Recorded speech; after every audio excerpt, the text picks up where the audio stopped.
এই ব্রাজিল আর্জেন্টিনার খেলা নিয়ে, এই ব্রাজিল আর্জেন্টিনার খেলা আসলে যুবকেরা সারা রাত ঘুমায় না, রাত্র 2টা-3টা পর্যন্ত জাগ্রত থাকিয়ে খেলা দেখে।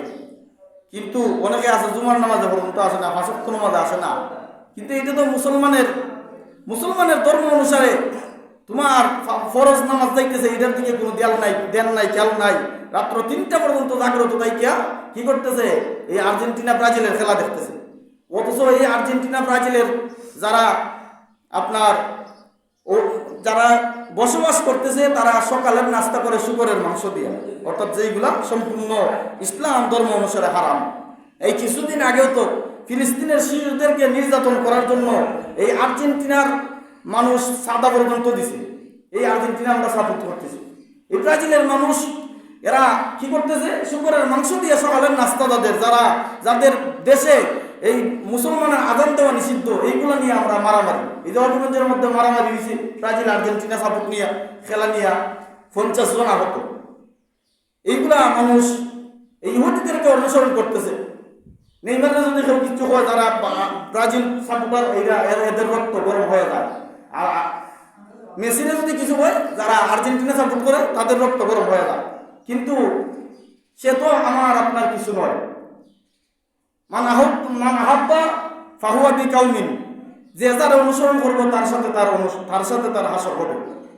আর যে কথা বলতে হয়, এই ব্রাজিলের প্লেয়াররা, নেইমার, আর্জেন্টিনার প্লেয়ার মেসি চুলঘাটে নৌকার মতো, চুলঘাটে অর্ধেক মাথা চুলাইয়া, এইগুলো আমরা বাংলাদেশের সন্তানরা, বাংলাদেশের যুবকরা এইগুলো অনুসরণ করে। যারা যে অনুসরণ করবো তার সাথে তার হাসর হবে।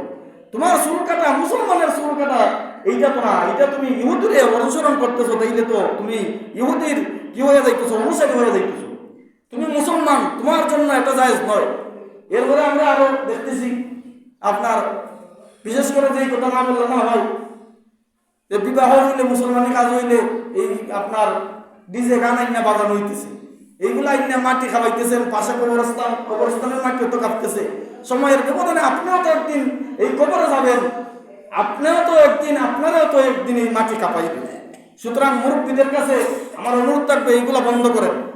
এমনিতেই সমাজে রহমত নাই, বরকত নাই। মুসলমানের সুন্নতি কাজ কোরআন হাদিস দিয়া মিলাদ শরীফের মাধ্যমে শুরু করেন। এতিম মিসকিন যারা আছে তাদেরকে খাওয়ান। এই যে বক্স বাজাইতে যায় যে খরচ হয়, এই খরচ দিয়া 20-25 জন 50 জন এতিমটা পর্যন্ত খাওয়ানোর ব্যবস্থা করা যাবে। পোশাক কিনে দেন, মিলাদ মাহফিল করেন, এইগুলা ভালো কাজ করেন। কোরআন তেলাওয়াতের ব্যবস্থা করেন। এইগুলা করলে আপনার সন্তান, আপনার আওলাদরা কি হবে, ভালো পথের প্রতীক হবে। দেখেন যারা এই যে গান বাজানো হইতেছে, আপনি যদি 50 জন যুবকের মধ্যে 40 জন যুবকরে বলেন যে আপনার 5 ওয়াক্ত নামাজের ফরজ করা, সুন্নত করা, সবে বলতে পারতো না। কিন্তু এই প্লেয়ারদের নাম আর্জেন্টিনা ব্রাজিলের যদি বলো, মার্টিন সার্টিন আরো যত কিছু আছে সব কিছু বলতে পারবো। এইগুলো আমরা যারা অভিভাবক, যারা মুরব্বী, যারা মা বাপ, এদের ব্যর্থতা। তোমার সন্তানরা এগুলো থেকে তুমি বিরত রাখো। তোমার সন্তানরা তুমি ইসলাম বিশেষ করে 5 ওয়াক্ত নামাজ কমপক্ষে শিক্ষার ব্যবস্থা করো। এর জন্য তুমি বাবা হিসেবে, তুমি অভিভাবক হিসেবে তোমাকেও একদিন আল্লাহর দরবারে জবাবদিহিতা করতে হবে।